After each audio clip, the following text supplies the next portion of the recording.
My husband and his mistress, wanting to enjoy their time together, conspired to stage a car accident and fake their deaths for 18 years, and I became their perfect free babysitter, painstakingly raising their twin sons. The day their sons achieved success, they returned, smiling and thanking me for raising such excellent heirs for their family. Let's get a divorce. It's time for the four of us to be reunited. I readily agreed, but as they turned away, I dialed a number I hadn't made in 18 years. Hello, it's time to close the net. I was in the kitchen preparing dinner when the excited shouts of my sons echoed from the study. Mom! We both got into Corvell. The two of them rushed out, throwing their arms around me in unison. I looked up at my boys, now towering over me by a head, and my heart swelled with pride. You two are incredible. You'll always be mommy's pride and joy. My husband had been gone for many years. As a single mother, I had raised the boys on my own for 18 long years. And now, seeing them admitted into one of the nation's top universities, I could hardly put my joy into words. Back then, my husband and his mistress, Janie Winston, had died together in a car crash, leaving behind twin boys. Against the protests and scorn of everyone around me, I insisted on raising the illegitimate children of my husband and his mistress as my own. In the blink of an eye, 18 years had passed. The boys had grown tall and strong, and under my relentless care and devotion, they had both secured places at Corvell University. Now, seeing the fruits of all those years of effort, I couldn't be prouder. Mom, we owe it all to you for raising us so tirelessly all these years. Yeah, Mom, without your patient guidance, we'd never have made it this far. The twins had always been filial and considerate. They knew how much I had sacrificed for them, and often promised that once they graduated and found good jobs, they would ensure I lived out my old age in comfort. Their words filled me with warmth.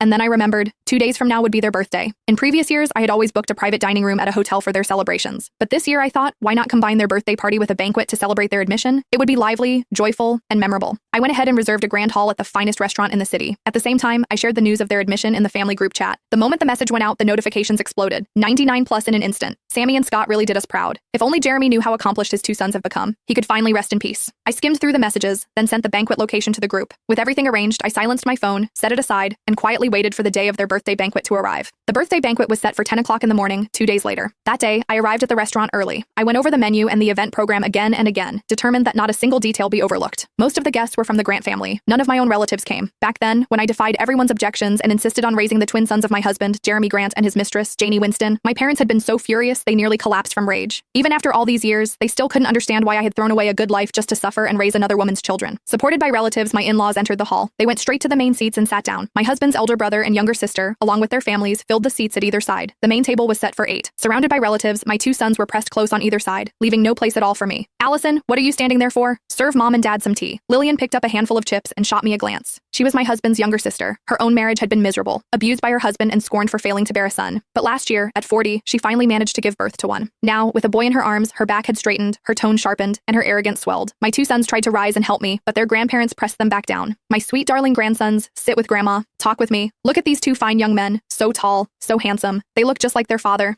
I'd say they take after Janie more, Jeremy's brother muttered. My in-laws shot him a glare so sharp he shrank back into silence. I circled the main table, pouring tea, refilling wine glasses. Finally, unable to bear it,